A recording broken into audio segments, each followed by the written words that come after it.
Транспарентноста во јавните набавки мора да се зголеми, а не да се ограничи. Сите документи поврзани со трошењето на државните средства мора да бидат достапни за граѓанските организации и медиумите. Ова е ставот на граѓанските организации како и на Агенцијата за слободен пристап до информации од јавен карактер, откако Антикорупцијската комисија при анализа на законот даде насоки за кои граѓанскиот сектор смета дека со нив се дава можност за затварање на институциите во поглед на отчетноста при трошењето на државните пари.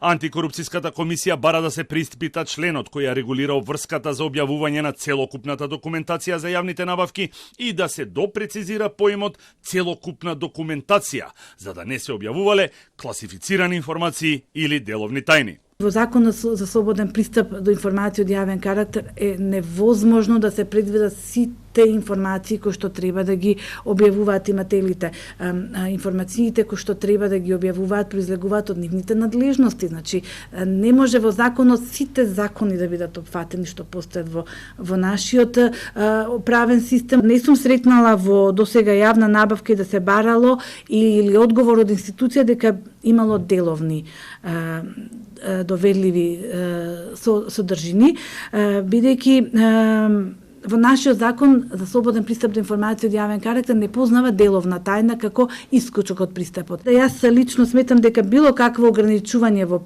делот на пристап до информации од јавен карактер би значило чекор назад во тоа што го постигнавме во изминатите години. Од Центарот за граѓански комуникации сметаат дека насоките на Антикорупцијската комисија се штетни, бидејќи токму преку слободниот пристап се откриени голем број на финансиски малверзации за кои имало и има судски процеси. Со овој свој став, всушност државната комисија покажува непознавање на целокупната законска регулатива, бидејќи доверливите податоци, како тие што ги велат колоквијално, всушност станува збор за информации кои се класифицирани, дали строго доверливо или доверливо, се веќе регулирани со посебен закон.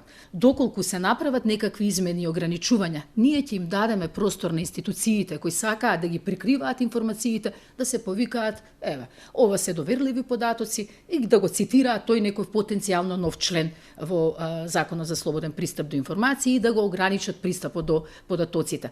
Платформата на граѓански организации за борба против корупцијата денес излезе со реакција околу насоките на антикорупционерите и сметаат дека со ова се испраќаат загрижувачки сигнали за затварање на институциите. Листата на информации која што имателите мораат да ја креираат, за да им помогне на граѓаните да разберат со што се располагаат, подразбира во законот, подразбира дека тоа треба да бидат сите информации. Освен исклучоците што ги предвидува законот во мал дел, формата е убаво дефинирана во законот, даден е пристап до документи во било каква форма, од слики до географски шеми, карти, фотографии, се што може да замислите. Цениме дека овие насоки кои што ги дават ДКСК сериозно ќе ја загрозат досега воспоставената транспарентност, а знаеме дека причинско-последична врска има помеѓу транспарентноста и корупцијата. Антикорупцијската проценка на Законот за слободен пристап до информации од јавен карактер е предвидена со годишниот план за 2024 година, но во делот околу зголемување на транспарентноста при вработувањето во јавната администрација, а не околу јавните набавки.